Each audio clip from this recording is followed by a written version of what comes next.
Lecture 33 multiplication. Multiplication for अनसाइन numbers, मतलब कि positive numbers, उसके बाद उसका एग्जाम्पल। तो इस लेक्चर के अंदर हम देखेंगे कि मल्टीप्लिकेशन असेंबली लैंग्वेज के अंदर किस तरह परफॉर्म करते हैं अनसाइन नंबर्स के लिए, उसके बाद उसका एग्जाम्पल। तो सबसे पहले कि मल्टीप्लिकेशन क्या है वो तो आपको पता ही होगा, लेकिन हम असेंबली लैंग्वेज के अंदर मल्टीप्लिकेशन क्यों पढ़ते हैं? Why do we learn multiplication in assembly? तो उसका मकसद ये है कि to know how computer perform multiplication. क्योंकि हम कंप्यूटर साइंस के स्टूडेंट हैं तो हमें पता होना चाहिए कि कंप्यूटर आखिर किस तरह मल्टीप्लिकेशन परफॉर्म करता है, किस तरह रजिस्टर्स में रखता है वैल्यूज़ और किस तरह उसको एग्जीक्यूट करके हमें स्क्रीन पे दिखाता है। तो ये असेंबली लैंग्वेज के अंदर मल्टीप्लिकेशन पढ़ने से ही हमें पता चलता है। तो ये हो गया। अब स्टार्ट करते हैं कि असेंबली में हम मल्टीप्लिकेशन कैसे करेंगे। लेकिन उससे पहले एक क्विक व्यू कि आखिर मल्टीप्लिकेशन में क्या क्या चीज़ें इन्वॉल्व होती हैं। जैसे कि हमें पता है कि बिलफर्ज हम दो नंबर्स मल्टीप्लाई करते हैं, 3 मल्टीप्लाई 2, तो इसमें 3 मल्टीप्लिकेंट कहलाता है और 2 मल्टीप्लायर कहलाता है। तो असेंबली के अंदर याद रखिएगा, अगर हम मल्टीप्लायर 8 बिट का रखते हैं तो आपका मल्टीप्लिकेंट भी 8 बिट का होगा, दोनों सेम बिट्स के होंगे। मतलब ये ए एल है तो ये आपका B L C L D L हो सकता है, और अगर ये ए एक्स है तो आपका ये बी एक्स या डी एक्स हो सकता है। तो मतलब अगर आपका मल्टीप्लायर 8 बिट का है तो आपका मल्टीप्लिकेंट 8 बिट का होगा, अगर मल्टीप्लायर 16 बिट का है तो आपका मल्टीप्लिकेंट 16 बिट का होगा। तो ये क्लियर हो गया। तो अब how to perform multiplication assembly, किस तरह परफॉर्म करेंगे, क्या इंस्ट्रक्शन है। तो उसके लिए हम लिखते हैं मल, उसके बाद मल्टीप्लायर, ये कीवर्ड मल है, उसके बाद मल्टीप्लायर आपका क्या होगा, आपका B L C L D L, यहाँ 16 बिट का B X C L D S हो सकता है। तो हम करके देखते हैं 8 बिट के लिए एग्जाम्पल। देखें, मैं बिल्फा 3 मूव करता हूँ एल के अंदर, कर दिया मूव एल कोमा 3, 2 मूव करता हूँ बी एल के अंदर, मूव बी एल कोमा 3।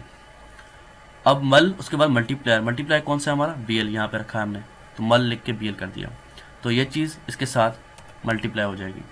ये हो गया, समझ आ गया कि आखिर मल्टीप्लिकेशन क्या होगी, कि हमें दो चीज़ें होंगी, एक मल्टीप्लिकेंट जो कि हमें एल या एक्स में रखना पड़ेगा, दूसरा मल्टीप्लायर जो आप बिट्स के लिहाज से आप अपनी मर्ज़ी के किसी विषय में रख सकते हो। तो हमने एक एल में रखा और एक बी एल में रखा, और मल बी एल कर दिया, तो ये खुद ही ऑटोमेटिकली इसके साथ मल्टीप्लाई हो गया। यहाँ तक क्लियर है। अब ये तो मल्टीप्लिकेशन हो गई, लेकिन रिजल्ट कहाँ है? बिल्कुल 3 टू द 6 होता है ना, तो 6 कहाँ गया, उसको हम कैसे प्रिंट करेंगे? तो उसके लिए देखें, जब हमने एल के अंदर 3 डाला और बी एल के अंदर 2 डाला, और जब इसको हमने मल्टीप्लाई किया तो रिजल्ट जाता है ए एक्स के अंदर, पूरे रजिस्टर के अंदर 6 इसके अंदर चला जाएगा, मतलब प्रोडक्ट इसके अंदर जाएगी। ठीक है। जब हम 8 बिट्स की बात करें, 8 बिट की बात कर रहे हैं, तो क्या होगा कि रिजल्ट ए एक्स के अंदर जाएगा। तो सिंपल से कोई बात नहीं, हम ए एक्स को डी एक्स में डाल के प्रिंट कर सकते हैं।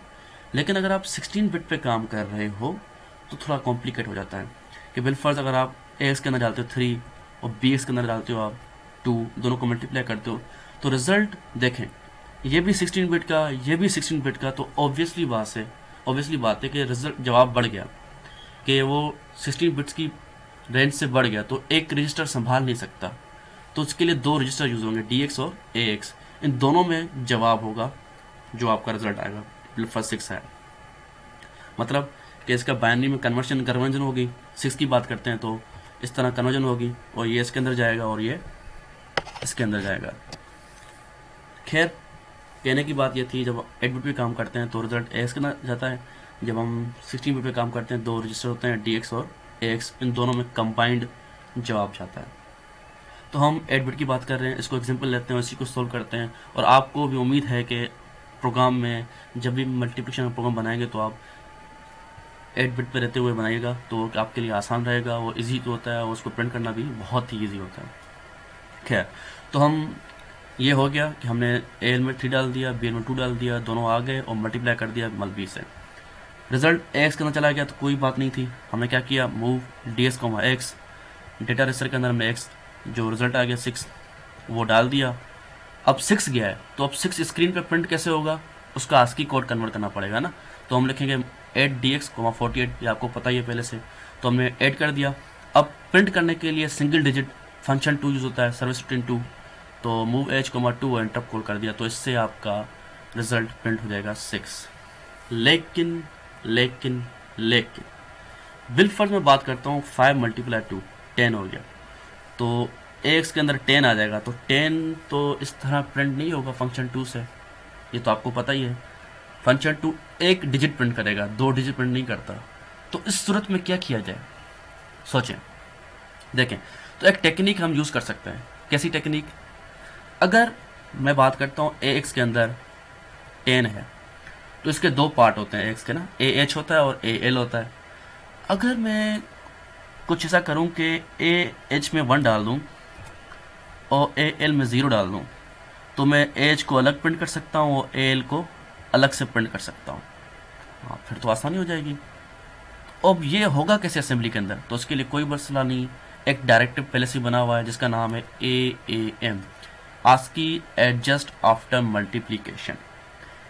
आपको सिर्फ क्या करना है, इसके बाद AAM लिखना है, तो वो खुद ही ये परफॉर्म कर देगा। एक्स को 2 हिस्सों में तोड़ देगा, एक को डिजिट को इस तरह एडजस्ट कर लेगा, एक को इस तरह एडजस्ट कर लेगा। ठीक है, कैसे करेंगे देखें। आपने पहले ये 3 चीज़ें कर ली आ गए। इसके बाद हमें लिखना है AAM। ठीक है, जैसे ही AAM लिखेंगे तो एज के अंदर 1 आ गया, मतलब वट फर्स्ट डिजिट, और एल के अंदर दूसरा डिजिट। तो हमें क्या करना है, सबसे पहले इसको किसी और रजिस्टर के अंदर स्टोर करना है, सेव करना है, ताकि हम उसको संभालें, इसकी वैल्यू ख़राब ना हो जाए। तो हम बिल्कुल सेव करते हैं। CH के अंदर एच डाल दिया फर्स्ट डिजिट, और CL के अंदर हमने दूसरा डिजिट डाल दिया AL। अब मसला नहीं, हम CH को प्रिंट कर दें और CL को प्रिंट कर दें। कैसे? DL के अंदर CH डाला, इसको कन्वर्ट किया सबसे पहले किसमें, आस्की में, ताकि स्क्रीन पर प्रिंट हो सके। DL 40 कर दिया, फंक्शन 2 से प्रिंट कर दिया फर्स्ट डिजिट। उसके बाद दूसरा डिजिट CL में था, तो हमने CL DL CL कर दिया, मूव DL को CL कर दिया, 840 कर दिया, कन्वर्ट कर दिया आस्की में, और इंटरप्ट फंक्शन 2 से हमने इसको कॉल कर दिया। उसके बाद आखिर में आपको बताइए रिटर्न टू रोज होता है। तो इस तरह मल्टीप्लिकेशन होगी। सबसे पहले तो हमने बात की थी मल्टीप्लिकेशन क्यों पढ़ते हैं, तो पता चले कंप्यूटर किस तरह परफॉर्म करता है मल्टीप्लिकेशन। उसके बाद हमने देखा कि मल्टीप्लिकेशन के अंदर 2 चीज़ें इन्वॉल्व होती हैं, एक मल्टीप्लिकेंड होता है, एक मल्टीप्लायर होता है। तो दोनों, अगर मल्टीप्लायर आपका 8 बिट का है तो मल्टीप्लिकेंड भी 8 बिट का होना चाहिए। अगर मल्टीप्लायर 16 बिट का है तो मल्टीप्लिकेंड भी 16 बिट का होना चाहिए। तो हमने क्या किया, 3 को एक 8 बिट के एल में डाल दिया, तो 2 को दूसरे BL में डाल दिया। उसके बाद हमने सिर्फ मल लिखा, मल्टीप्लायर BL था मल्टीप्लायर हमारा, तो हमने मल BL लिख दिया। इन दोनों के आपस में मल्टीप्लिकेशन हो गई। रिजल्ट किस में आ गया, एक्स के अंदर। एक्स को उसने डाल दिया और उसको 8 कर दिया 48, आस्की में कन्वर्ट हो गया और प्रिंट हो गया। लेकिन अगर आपका जवाब बिलफर्द 2 डिजिट से बड़ा है तो हम AAM करेंगे। वो क्या करेगा, एस को 2 में तोड़ देगा, एक डिजिट इसके एडजस्ट कर लेगा, एक डिजिट इसमें एडजस्ट कर लेगा, तो हमें आसानी हो जाएगी प्रिंट करना। CH में डाल दिया, CL में L डाल दिया, CH को अलग से प्रिंट कर दिया, CL को अलग से प्रिंट कर दिया, और हमने CH का फंक्शन कॉल दिया रिटर्न टू डोज। तो इस तरह हमारी मल्टीप्लिकेशन हो गई। नेक्स्ट लेक्चर में हम देखेंगे कि किस तरह प्रोग्राम बनेगा कंप्लीट और किस तरह आउटपुट आता है। Thank you and yes, don't forget to subscribe.